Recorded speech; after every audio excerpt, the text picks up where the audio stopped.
They just said that 92% of the people that went to college and racked up all this student loan debt don't and won't have jobs in the degrees that they got the debt in. So why y'all asking us to pay this money back? If you know that, why are we being asked to pay? And then this is the thing that gets me. Before I could even lift my right foot out of the door frame of graduation, my university was already contacting me for a donation. It's because of y'all that I'm a bam flipping donation to the Department of Education. And now they want to garnish our wages. What did you go to school for? Did you graduate with your degree? And are you actively using your degree to make tons of money like they promised you?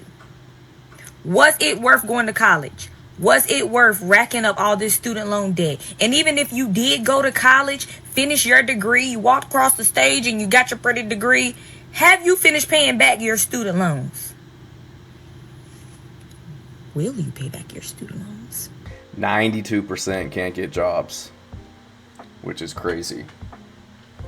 Especially with AI coming, a lot of these, lower level jobs, entry level jobs getting taken up by AI.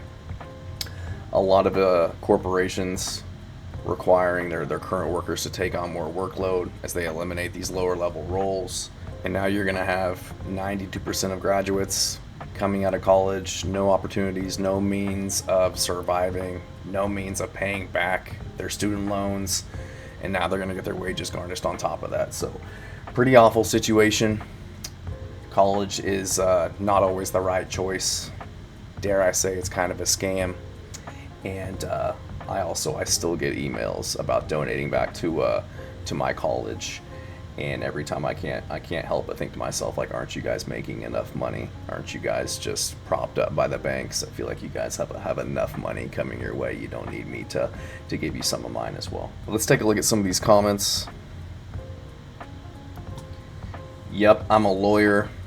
Took $60,000 in student loans, paid them in 10 years. Still I'm in favor on loan forgiveness. I am too. I understand that people made these decisions. They're adults, but you're making these decisions when you're like 17 years old.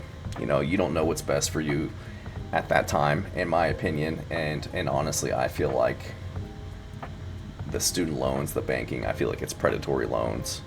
They know what they're getting you into when you don't know yourself how much of a predicament you're putting yourself into being before you're even starting out in life. So I'm in favor of loan forgiveness as well. I feel like we waste a lot of tax dollars. We give a lot of tax dollars to other countries, and that's maybe time for a different video where I feel like we could be using that money to kind of benefit the people here who bought into the social contract, who believed what their parents told them, and that if they spent 4 years, if they went into $50,000 to $100,000 in debt, that society would reward them with a career and reward them for their hard work. So I'm glad I'm a plumber with 0 student loans and make $100,000 a year. Yeah, blue collar route is becoming the choice for a lot of high school graduates as of late. You go in, you have very little debt. Sometimes they'll even pay for you to go to school to get your certification in plumbing and whatever. And a lot of those jobs, they might be hard work. They might not be the cool white collar job, but they're jobs that aren't really going to be automated anytime soon. So not a terrible investment of your time. The rich can file bankruptcy on investments like Trump did 8 times. The wealthy don't take out student loans. Know who does? The poor. Funny they can't file bankruptcy. That's the other thing. That's the other big con is, just like healthcare, student loans, you can't file bankruptcy, which I'm not saying you should, but at the end of the day, you should be able to, press a reset on your finances the same way that a lot of these billionaires do, and get to file bankruptcy, get to, start over from scratch. And the fact that a lot of these people can't, a lot of these students can't file bankruptcy or get any type of help with their loans, and they're just constantly had this ball and chain tied to them for the rest of their lives with just mounting debt, mounting interest that never seems to go away. I just think that's for being the richest country in the world, it's a pretty poor hand that we're dealing, the youth and in the future of the country. I have $155,000 in student loan debt. But I also have a 780 credit score. I will say, to me, it was worth it. It was undergrad and graduate school combined. For me, it was worth it. It's what I felt like I had to do. I felt like I had to go to Juilliard. I felt like I needed to go to the University of Tennessee in Knoxville.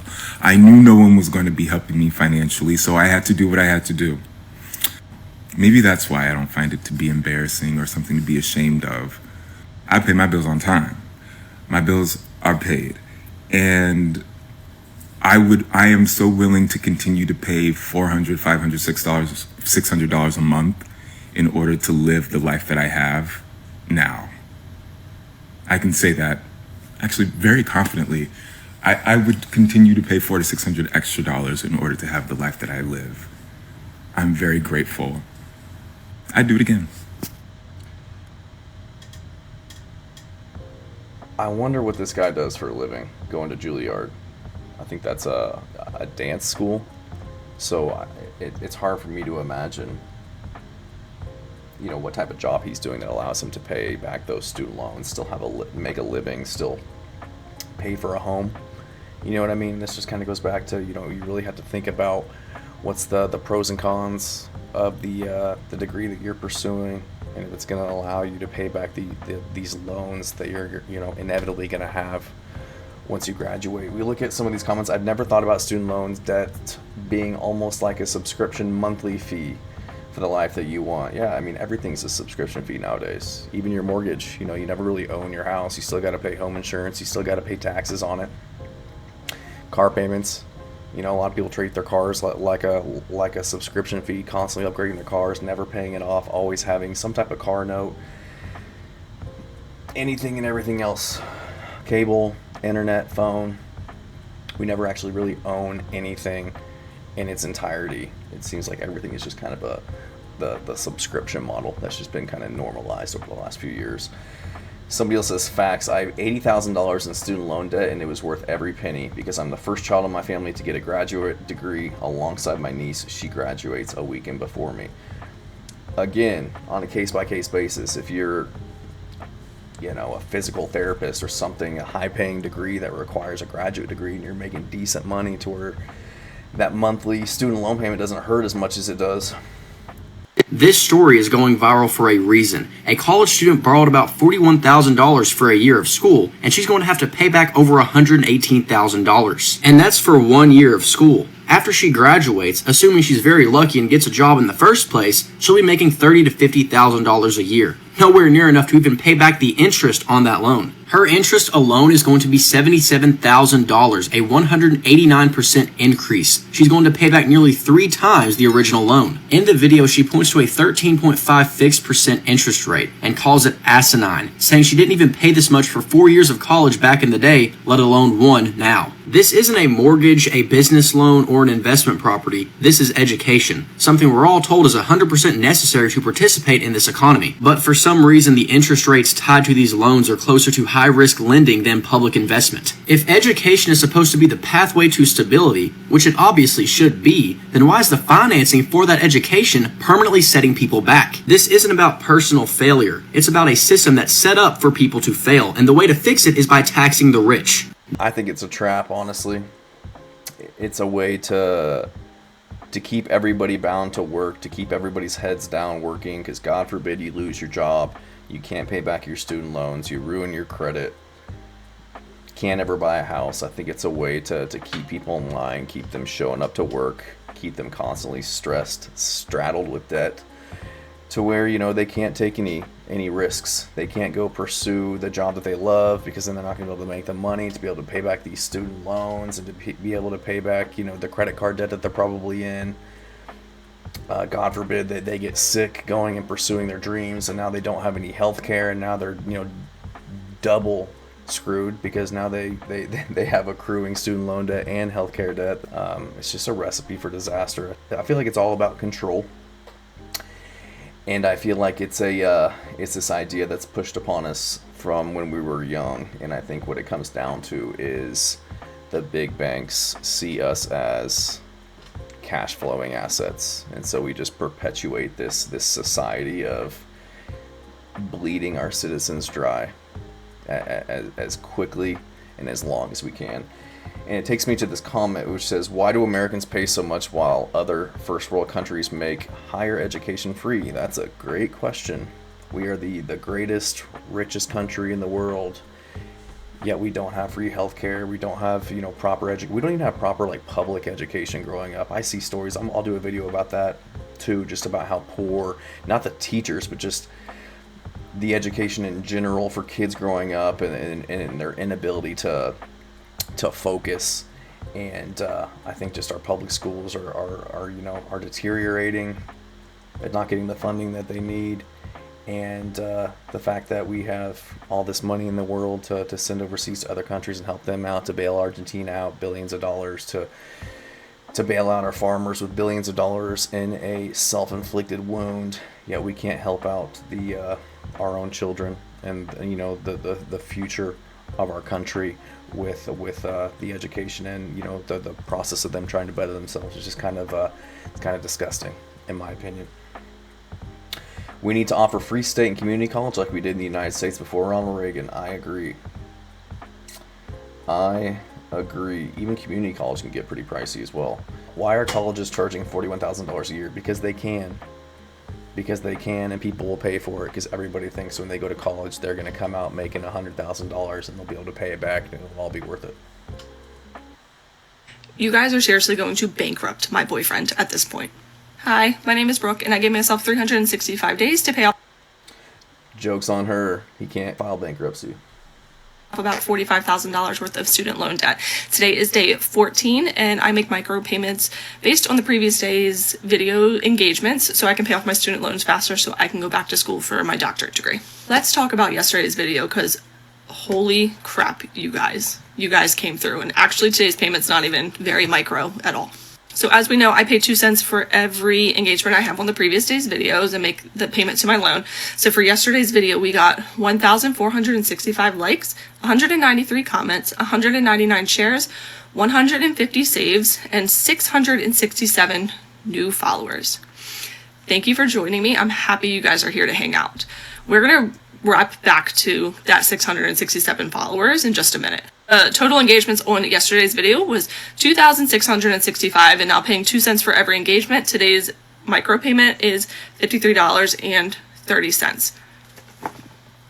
That's not very micro, guys. That's a good chunk of change. Now, I will say this is completely self-funded. I do not make any money on social media. I am a single mom with one income, and I am still trying my hardest to pay my debt off. So if it keeps up like this, I might have to back it down to 1 cent because The fact that she's already struggling with student loans, and she's, kudos to her getting her hustle on and doing this. And the fact that she even has to do this to pay them off is just kind of sad in general. But already struggling with student loans, going online, finding a way to pay for them, but then still thinking about going back and getting your doctorate and getting into more student loans. I don't know, just seems kind of weird to me.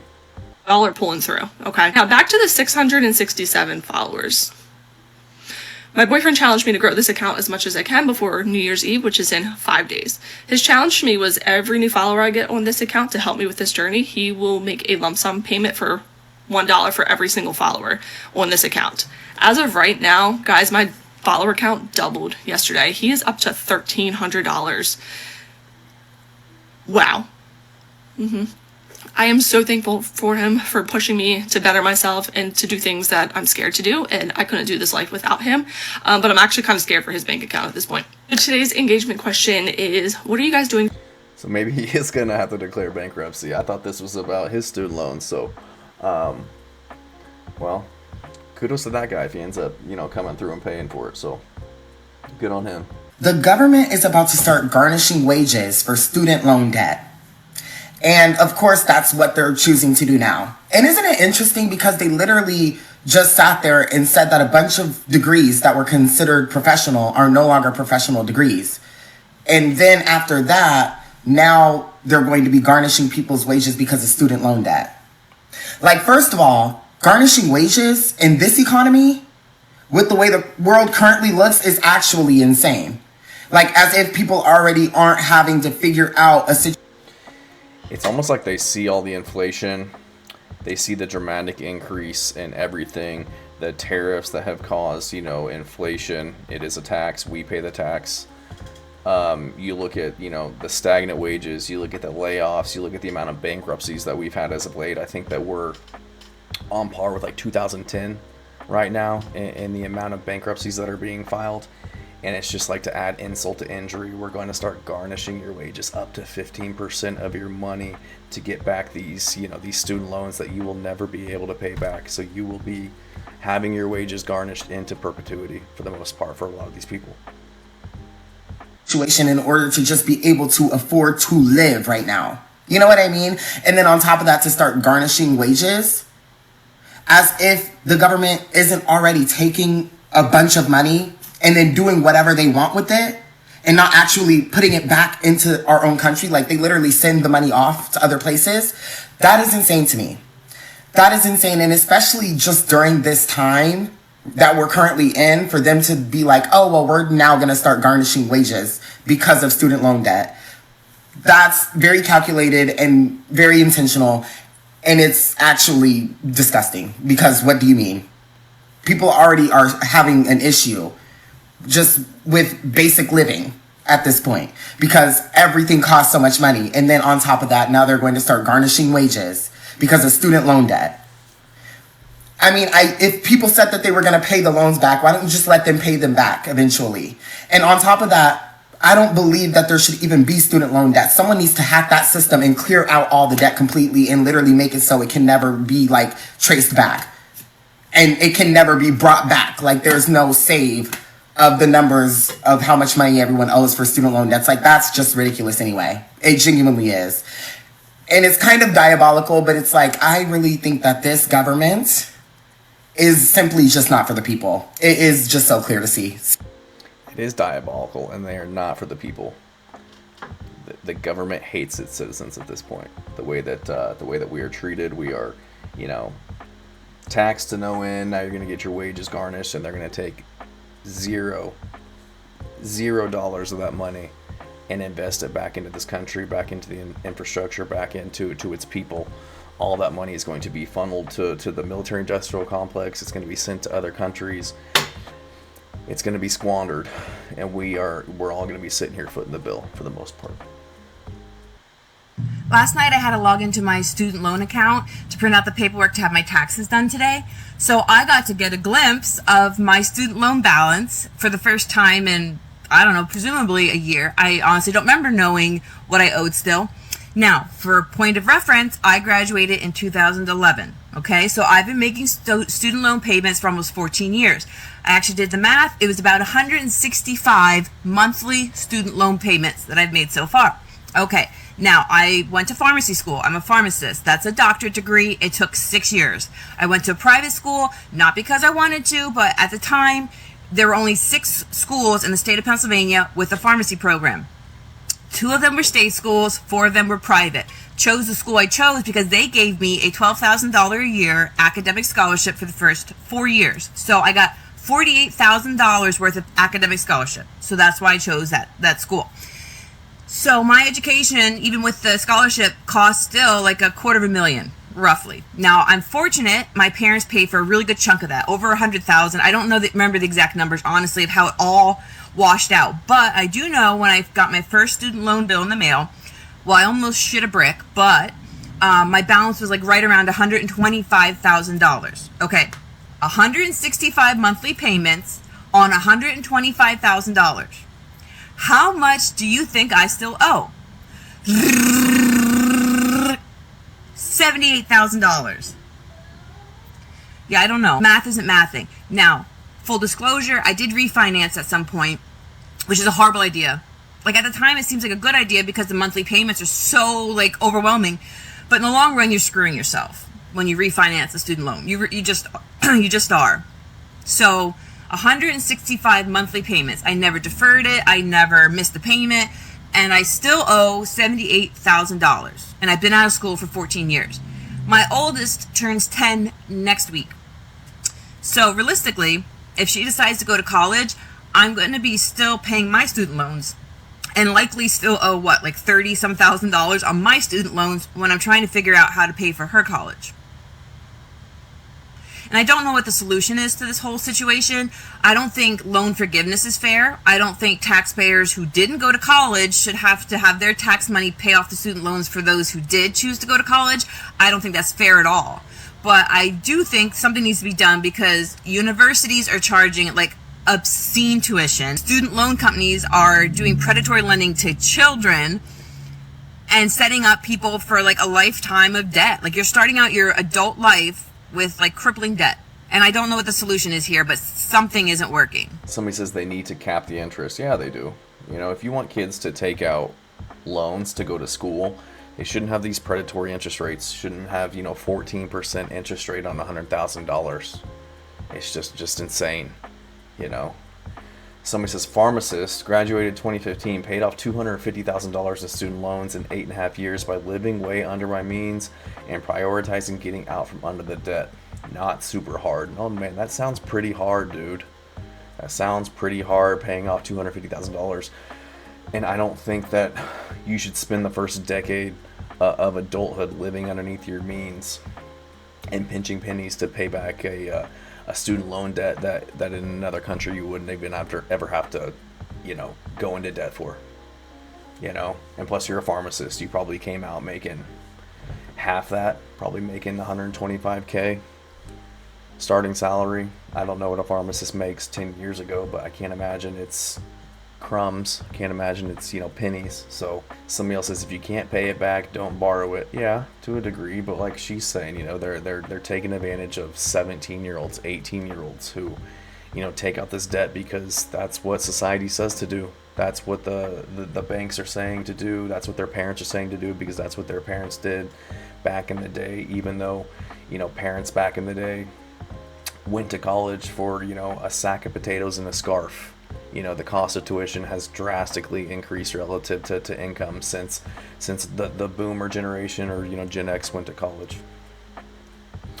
Oh no, being held accountable for something you did. I understand being held accountable, but again, being saddled with debt for the rest of your life to the point where you can never really get ahead.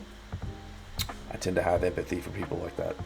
I've paid $77,000 towards my student loan debt, and I want to talk about it. So back in 2018, I graduated from law school. I am a first-generation law student lawyer, and I took out $124,002 to go to law school. While I was in law school, that $124K accumulated $21,000 in interest. So by the time I graduated in 2018, I had $145,000 of student loan debt. Now, I chose to consolidate all of my loans, not understanding that when you consolidate, the principal and interest become your new principal. So my new principal became $145,000 in debt with a 6.5% interest rate. I've been paying that down for the last 7 years.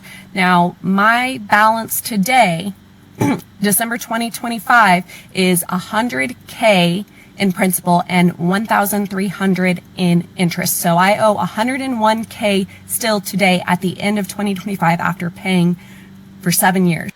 B. West says, how about a compromise? Pay back loans at 0% interest for like the first 10 years. After that, interest would apply. Seems like a reasonable solution. It is a reasonable solution. Very good solution, just not for the banks. If they're not going to get their money back, for 10 years on, they're not going to loan you the money. Hi, my name is Sierra. I am 18 and I am over $500,000 in debt. So come cook dinner with me and clean my kitchen while I talk about how I got here. Okay, so we're gonna be making the trashiest Midwestern dinner, tater tot hot dish for my boyfriend because he won't eat the healthy food I ate. Okay, so let's talk about the first thing that got me started off having any debt in the first place. This year in May, I think it was, right before the summer, I purchased my dream car. And a little backstory actually first. So I've been working full-time since I was a sophomore in high school. So I did not go to school. I worked full-time and did online school while I was working. So I've been making a full-time income as a manager of a spa the whole time. So I was able to be in this position. A little bit of a side story for that. So with that being said, I ended up buying a 2025 Honda CR-V hybrid at the beginning of this year. and I will insert a picture of it here so we can kind of get an idea what it looks like. It would not let me insert a picture, so here's her right now. Don't mind the dirt. She doesn't get a car wash ever, but... And now I'm going to be completely transparent because that's why you're watching, and I love when other people are. So I ended up paying, I think it was $49 after everything for that. So it was around $49,000. I don't remember what my down payment was, but... For a CRV? I now owe, I think, like 23, 22 on it. And my goal is to pay it off in the next few months, or at least by the next year it has to be paid off. So that is where the first amount of debt comes from, and that will hopefully be paid off soon. But that's why I'm making this, to hold myself accountable and to make sure that it gets paid off. And I love watching these. That Caleb guy has been all over my For You page, so it inspired me just to be transparent, because everyone's life looks great, but it's really a bunch of debt. So forgot to video me scooping this in, but that is the debt from my car. So that is a small percentage of the $500,000 that I claimed. So the other big portion is going to come from this house. We just moved in and closed November 1st. So with that being said, I bought the house with my longtime boyfriend, so it is not on me, it is both of our loan. So the house, not that I wanted to share this information, but I guess we're being transparent. The house, after we put our down payment down and paid all the fees and whatever, came out to $503 is what the loan amount was for. So we have a $500,000 loan under us for that, which we have a 30-year loan for that, and my goal is to get that paid off as fast as possible. So hopefully not in 30 years. If so, this is gonna be a long series I'm making for 30 years to pay off my house loan. And so with that being aired out now, that is the debt I'm dealing with and working on paying off.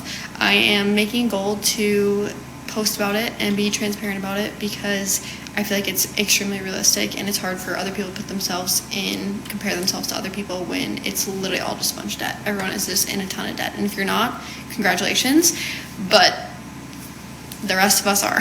So this is just me personally, what debt I have and what I'm working through. So just because everybody else is in debt doesn't mean that you should also go into lots of debt. Buying a $50,000 vehicle at 18, in my opinion, without, obviously the ability to pay for it, is crazy. But then also buying a $500,000 house, in my opinion, for your first home is crazy. But the fact that you're doing that at 18 with a boyfriend, not the best financial decision, in my opinion. Could be worse though. She said that she was $500,000 in debt. I assume that it was going to be like student loans and credit card or healthcare bills or something like that. So, a house is more of an asset that I would think. So not the worst debt in the world, but $500,000 worth of that debt at that point in her life is.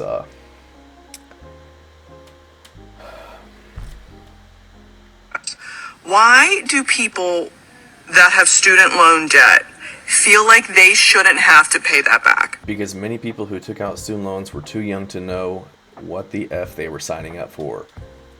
Ding, ding, ding, ding, ding. That's 100% right. And a lot of people who took out debt, 10 years plus, back in the day, that was kind of the normal thing to do. Cost of living wasn't where it was right now. The ability to buy a house was actually something that people could aspire to. People were hiring out of college. People could make good livings, whereas nowadays everybody's just loaded with debt. A lot of people losing their jobs, not getting the hours that they need. So times have changed, and unfortunately, a lot of people, a lot of kids going into college, they don't have the financial understanding of compounding interest, or they have parents who went to college back in the day. And obviously it worked out for them, but they went for a much cheaper cost. The risk reward was much higher for Gen X and the Boomer generation. I think the biggest issue with student loans is the interest. There shouldn't be any interest on student loans.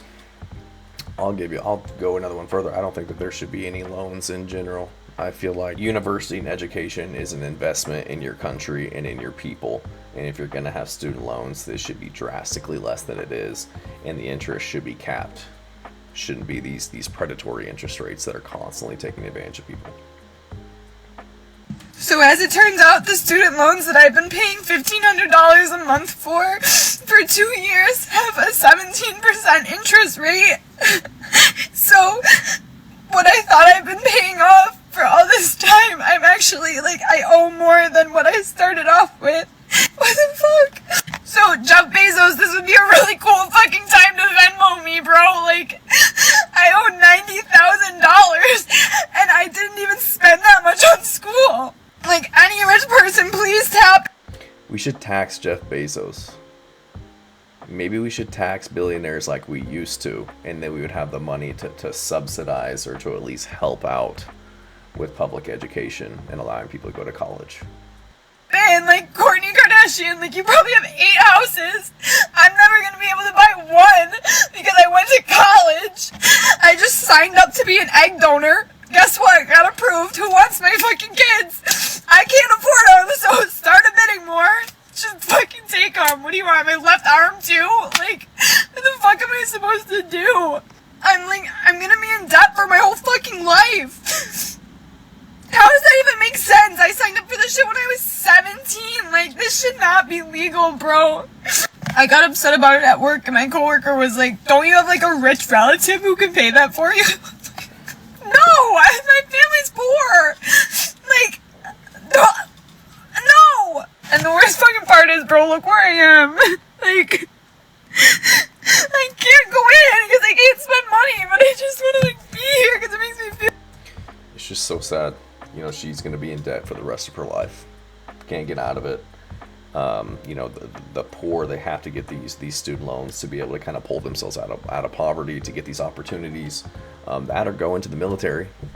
You know, go into the military, do your 4 years, 8 years, whatever it is, get the GI Bill. And, yeah, but even that route, you know, we don't take care of our veterans either. So... If you have defaulted on your student loan, the Trump administration will begin to garnish your pay starting next month. According to the Department of Education, starting the week of January 7th, borrowers in default will get a notice of their status. They'll be given 30 days before payment is withheld. They didn't say how much would be deducted from their paychecks, but according to the government student aid website, up to 15% of an employee's pay can be taken out and withheld. Right now, about 5 million borrowers are in default, and millions more are expected to miss payments. Somebody commented, anything but taxing the rich. You know, we used to tax the rich so much higher than we do now. I get taxed, what, 35%? You got these billionaires who get taxed like 10%, and they'll be like, oh, well, Elon Musk paid $20 billion in taxes last year. I'm like, yeah, he's worth $600 billion. He's paying proportionally a smaller tax than I am on what I make. Somebody else says it's almost like that's how loans work. It's kind of frustrating when I see people make these snarky comments about other people that are probably in the lowest situation that they've ever been in their lives, just had zero empathy for them. Whether, you know, they were more financially responsible, you know, they got scholarships, their parents were able to help them pay. It's just like, have a little empathy for these people. You know, I feel like sometimes people look at these loans and they look at how these banks work, and they just they think it's normal, and they think that the people who can't pay their bills or who make mistakes, they're just, you know, financially illiterate or lazy or this and that. And it's just like, no, some people just get into a bad situation, they make a mistake, and it's like these people, it's like they come to the defense of these institutions and these banks, and it's just like, I don't care if you are a triple millionaire, you are closer to the homeless guy down the street than you will ever be to a billionaire and the owner of these banks. So let me get this straight. The Trump administration is moving to restart wage garnishment on defaulted federal student loans in early 2026, with notices starting the week of January 7th. That means that if you're in default, the federal government can tell your employer to take money out of your check without going to court, up to 15% of your disposable pay. And they call this accountability. But let me tell you what this really is, right? It's the government choosing to balance its moral story on the backs of working people. People who already can't keep up with their rent and their groceries and childcare and healthcare. And here's the part that pisses me off the most. The law says that they only have to leave you with an equivalent of 30 times the federal minimum wage per week. That's a floor so low, it doesn't even match real life in America.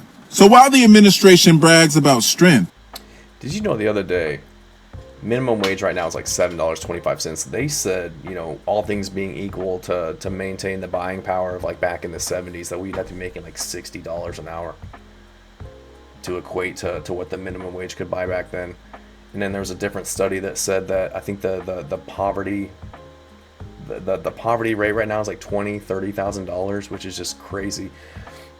They're saying for like a family of four, it really should be like $140,000 just with the cost of housing and the cost of goods and everything, and we've got it pegged at $30,000. and winning, they are literally setting up a system to snatch wages from millions of borrowers, many of whom fell behind because of a system that was too expensive, confusing, and built to trap you in interest. And if you think this is going to stop at paychecks, no. The federal government can also intercept your tax refunds and even withhold certain federal payments to collect it. This isn't leadership, y'all. This is punishment politics. This is what it looks like when the government has energy for collections, but not enough energy for affordability. If you get a notice, don't ignore it. You have rights, you can dispute, you can request a hearing, and you can take steps to get out of default. But I want you to see the bigger truth, because they're calling it personal responsibility while they create a system where one mistake cost you your paycheck. That's not accountability. That's a shakedown wearing a suit. Somebody says, meanwhile, no employer pays employees enough to pay student loans. If anything, cost of living going up, everything going up except pay wages. That's very true. Inflation's up, what, 30% they say over the last few years since COVID, whereas we're getting 2 to 3% pay bumps. So many comments on here are so sad and judgmental. I've never heard anyone say they didn't want to pay their loan back, but I have heard people say the loans are way too high. When people are 18 years old, many of them have no idea what interest looks like. Very true. And how these prices may balloon over time, they certainly don't expect to be dealing with low wages when they've gone to a 4-year college and to get a degree.